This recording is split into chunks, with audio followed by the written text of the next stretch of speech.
दिन मेरे कमरे में एक लड़की आई। उस समय मैं लेटा हुआ था। वो बहुत खूबसूरत लंबे लंबे काले चमकदार चिकने बालों की स्वामिनी थी।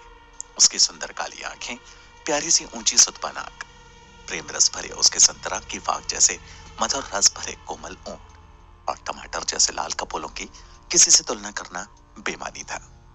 मेरा कमरा जिसमें मैं किराए पर रहता था वह एक 50 गज में बना एक सेपरेट मकान था जो एक गली के कोने पर था। अमूमन मेरे पास कोई नहीं आता था। जब वो लड़की पहली बार आई तो मुझे उसे देखकर बड़ा अचरज हुआ। मैं मुंह उठाए कभी उसे लड़की को देखता, कभी अपने आप को। वो कुछ देर तक यूं ही खड़ी रही और फिर बोली, जी नमस्ते, क्या आप ही हिंदू कॉलेज में पढ़ते हैं? मैंने उसे इशारे से बताया, हाँ जी, मैं भी उसी कॉलेज में पढ़ती हूँ। वो अपने मधुर होठों से धीरे धीरे मुस्कुराती हुई बोली। अब मेरे अंदर कुछ साहस जगता जा रहा था, अतः मैं उसके प्रश्नों का उत्तर अब संक्षिप्त में बोलकर देने लगा था।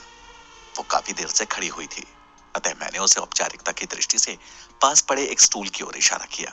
जी बैठिए। वह तुरंत बैठ गई। अब हमारी उससे बातें होने लगी।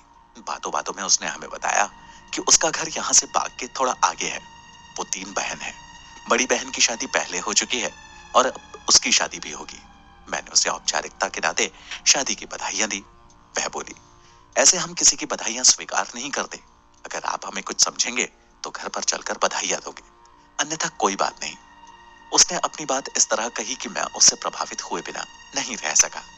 मैंने उससे आने का वायदा किया और साथ ही कहा कि अभी तो आप अपनी परीक्षा देने कॉलेज भी जाया करेंगी। हाँ, पर कॉलेज में मैं आपको नहीं मिल सकती ना। पर क्यों?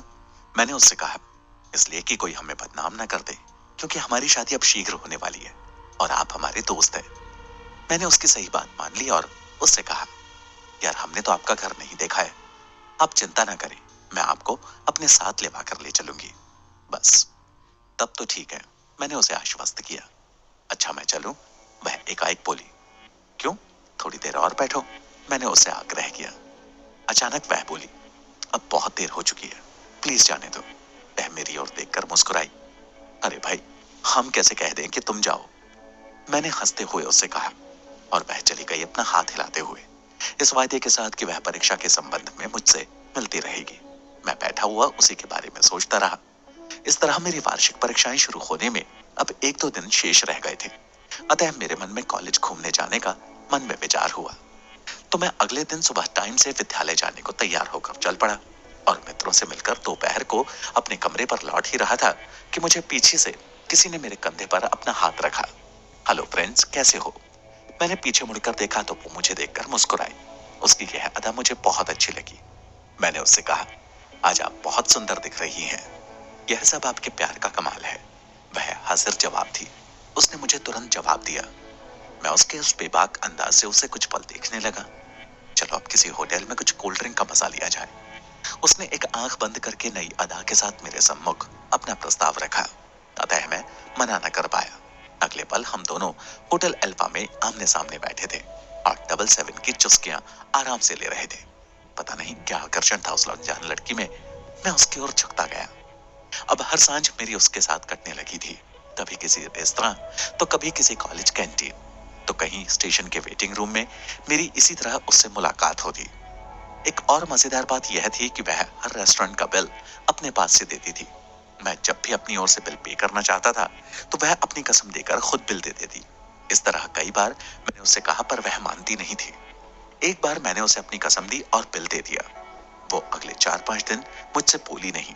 वह रूठ गई थी और आगे वही बिल देगी ऐसा वायदा लेकर ही मानी। इसी के साथ मित्रों, एक बात बताना मैं भूल गया कि वह सुंदर लड़की अब मेरी सबसे नजदीक आ गई थी। उसका राज मैंने अपने प्रिय मित्रों को भी नहीं बताया। वह अब मेरे कमरे पर भी आए दिन आ जाती। वह अब बहुत बेतकल्लुफ हो चुकी थी। आते ही वह मेरे गालों पर किस करती और कभी कभी आलिंगनबद्ध हो जाती और मैं घबरा कर उससे कहता, कोई देख लेगा। वह मुस्कुरा कर कहती, जब प्यार किया है तो डरना क्या। मैं उसकी इस बोल्डनेस का कायल हो चुका था। प्रिय मित्रों, एक बार मैं अपने कमरे में बेड पर बैठा था कि अचानक वह आज जल्दी आ धमकी थी, जबकि वह मेरे मित्र के कारखाने जाने के बाद आती थी। किंतु आज पता नहीं क्यों वह कुछ जल्दी आ गई। रोजाना की भांति मेरा मित्र अभी कारखाना नहीं गया था, वह अभी बाथरूम में ही था। अतः वह लड़की सीधी मेरे बेड पर आकर बैठ गई और मुझे आलिंगन में भरकर किस करने लगी। दरवाजा खुला था उसने जल्दबाजी में उसने दरवाजा बंद भी नहीं किया था। अतः मेरा दोस्त बीपी गुप्ता तौलिया लपेटे वॉशरूम से अंदर कमरे में आया और अचानक मुझे इस स्थिति में देखकर मुस्कुराते हुए बोला, वाह यार, तू तो बड़ा छुपा रुस्तम निकला। वह एक झटके से मुझसे दूर हट चुकी थी और उसे खिसियानी सी नजरों से देखने लगी। मेरा मित्र अपने कपड़े पहनकर कारखाने चला गया और उसी के साथ वह सुंदरी भी मुझसे बिना कुछ बताए चली गई और वह लगभग एक हफ्ते तक नहीं आई। इसी बीच मैंने उससे मिलने का कई बार प्रयास किया, किंतु मुझे उसका घर नहीं मालूम था। पर वह मुझे अक्सर जब भी मैं उसे याद करता था तो वो जरूर मिल जाती थी। किंतु पिछले एक हफ्ते से मैं उसे कुछ ज्यादा याद करने लगा था, किंतु वह नहीं आई मुझसे मिलने के लिए।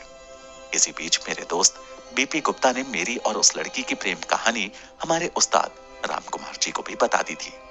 मैंने सोचा शायद वह शर्म की वजह से नहीं आई होगी, पर मन कहता था कि नहीं, वह एक बिंदास लड़की थी, जरूर उसके घर पर कोई काम होगा इसलिए वह नहीं आ सकी है।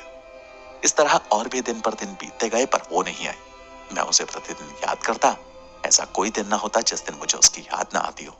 मैं उसे भुला नहीं सका। इसी बीच मेरी वार्षिक परीक्षा पूरी तरह संपन्न हो गई। अब छुट्टी ही छुट्टियों का समय आ गया। एक दिन मेरा दोस्त बोला, चलो पास ही आश्रम पर चलते हैं। मैंने भी उसके साथ आश्रम पर चलना उचित समझा, क्योंकि कमरे पर अब मेरा मन नहीं लगता था। इसलिए हम तीनों, मैं, बीपी गुप्ता और हमारे उस्ताद जी, आश्रम पर यूं ही घूमने के उद्देश्य से पहुंचे। वह आश्रम मेरे कमरे से आधा किलोमीटर दूर था, अतः हम सब समय पर वहां पहुंचे। उस समय महात्मा जी का सत्संग चल रहा था, अतः हम लोग भी सत्संग में बैठे रहे और ज्ञान की बातें सुनते रहे। जब सत्संग समाप्त हुआ, लोगों की भीड़ धीरे धीरे छट गई तो हम तीनों ही वहां शेष रह गए थे।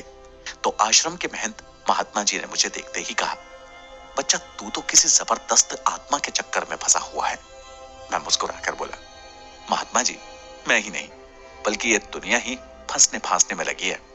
बस। महाराज जी मौन हो चुके थे। अब यूं ही सादा बातें होती रही। मैंने भी उस समय अल्प बुद्धि होने के कारण उनकी बात का रहस्य नहीं समझ सका। जब मैं आश्रम से लौट के कमरे पर आया तो मेरा कमरा बंद था। अचानक जब मैंने गेट खोला तो गेट के निकट एक शादी का खूबसूरत इनविटेशन कार्ड पड़ा था।